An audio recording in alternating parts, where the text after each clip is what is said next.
Three processing styles then in terms of how people think. And you can see on this spectrum what we're dealing with is a spectrum from how people think slower and how they think or talk more quickly. So at one end of the spectrum we have what's called a kinesthetic.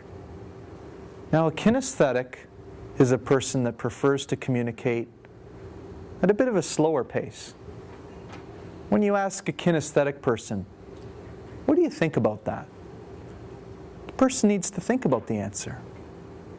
They'll take in your question, take it deep down in their gut. They'll check in with different parts. Then they will start to emerge and get an answer coming.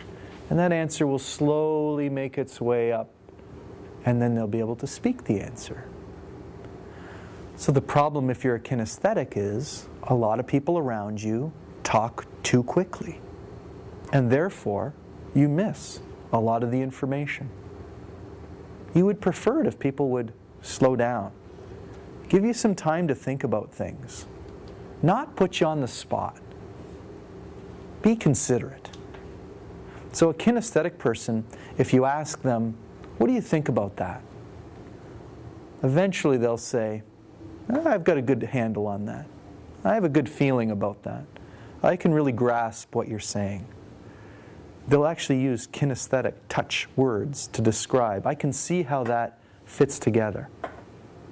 Right? So they use kinesthetic words. Relatively speaking, there's probably more men than women who are kinesthetic. Kinesthetics dress for comfort, not for style. Kinesthetics love just to put on what's comfortable. Kinesthetics would rather work on crafts or go to their workshop or go out in the garage or chop down a tree or something physical because that's how they get in touch with things. If you have a kinesthetic family member and you want to communicate more effectively with them, go for a walk. Do something physical and have a conversation because that person will then respond better at that point. Then there's their auditory processor. Now your auditory processor speaks at about a medium tempo. Not too fast, not too slow. Sometimes could become a little bit monotonish. I'm an auditory processor. The way that you can pick out auditory processors in an audience is they always have their head tilted to one side because they're leaning their dominant ear to hear better. So if you were to send me an email and say, Greg, what do you think about this? I would probably send you back a note that says, you know, that sounds good to me. I like the sound of that. I hear what you're saying. That really resonates with me. I really like the tone that you used. So what's interesting is I'm going to use words. You know, that clicks for me. I'll even make sound effects just to fill in the void. So when I sit down, I'll sigh. When I get up, I'll sigh. You know, I'll just make sound effects. Auditories do that. Okay? It's a bigger percentage of the population. And with an auditory, if you're an auditory processor, you won't truly cement your understanding of something until you go and speak to somebody else about it. So you need to hear the information, and then you need to say it to someone, and then that closes the auditory loop. And that's when you learn. So auditories need time to discuss and to understand. Then there's your visual processors. Now visual processors talk extremely quickly. Why? Because a picture is worth how many words? 1,000 words. And if it's 1,000 words and you got to download it through this inefficient device called your mouth, I mean, you got to speak pretty quickly. In fact, you have to speak so quickly you have to use your hands to talk because, I mean, you have to get your point across because the picture's about to change. And I mean, if you can't get it out fast enough, I mean, if you just want a visual person to stop talking, you just have to make them sit on their hands because they won't be able to talk because they really have to draw the pictures. By the time they're finished drawing the picture changes. They got new pictures. People who are visuals actually need a little bit more space because their space is filled with pictures around them and they have to be able to describe them very quickly. Now, can you see where the disconnect in communication styles could happen here? I mean, if you ask a visual person, what do you think about that? They'll say, I see what you mean. I like the looks of that. Right? They'll use visual metaphors. They dress well. They look well. They have makeup. They're dressed, you know, beautifully. And they wonder why the rest of us don't take a little bit more pride in how we look. Come on, dress up for a change. Okay? So visuals really talk rapidly. They see things rapidly, and they process information extremely rapidly. Can you see where the eyes could glaze over? If you have a kinesthetic person who's listening at about this speed, and they're listening to a visual person who's talking about this speed, their eyes will glaze over. Why? Because you're trying to push 3 times the bandwidth of information down the pipe that only holds 1/3.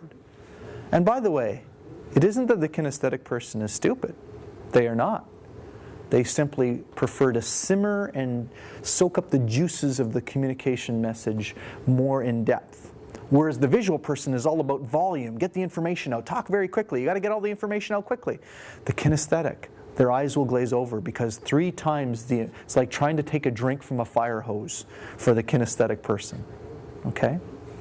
So often what will happen is one gentleman came to me, he said, you know, when my wife and her sister are talking on the phone, he says, I have to leave the room.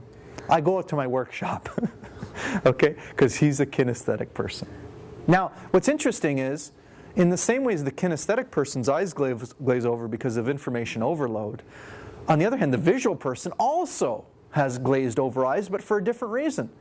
The kinesthetic person is delivering the information at this pace. And the visual person is listening at this pace. So the visual person says, well, I need to dedicate 1/3 of my bandwidth to listening to this conversation, but I'll also take the other 2/3 and have other conversations with myself. I'll fill in the blanks. So, well, okay, so you're talking about this. Let's see. Okay, come on, land the plane, land the plane. Oh, speaking of plane, where should I go on winter vacation? Should I go to Mexico or Florida? I wonder if the kids have soccer or baseball tonight or hockey. Gee, what should we have for dinner tomorrow? I wonder if we'll go out on the weekend or not. Which movie should we go and see and rent? So the visual person makes up conversations in their mind to fill in the blanks as they dedicate a small portion of the bandwidth to listening to the kinesthetic person. So one of the best things you can do to build better rapport with people and to get your message across with a wide variety of people, aside from the physiological rapport, is to start to match their tone and their tempo. And if you do that, again, we said that the subconscious, once it's moving in a certain direction, will tend to go in that direction. So if you're a visual person, you're used to talking at this speed, if you can bring yourself to just slowing down to the kinesthetic pace, you'll pull in the kinesthetic people because they'll say, you're like me. The check mark will go beside that in their physiological rapport.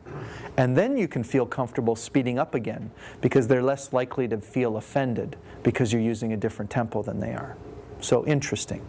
That's why you'll notice as I present information to you that I tend to vary my tone and my tempo so that sometimes I'm talking a little bit more quickly and sometimes I slow it down to make my point sink in more deeply. So you can use those same techniques with people. Just be aware that if you can copy someone's tempo and you can copy their physiology, you can almost always have great rapport, even with people that you don't particularly like. You can have rapport with them. And having rapport is the key to influencing them. And your goal as a leader is to influence people's behavior to do what needs to get done, isn't it?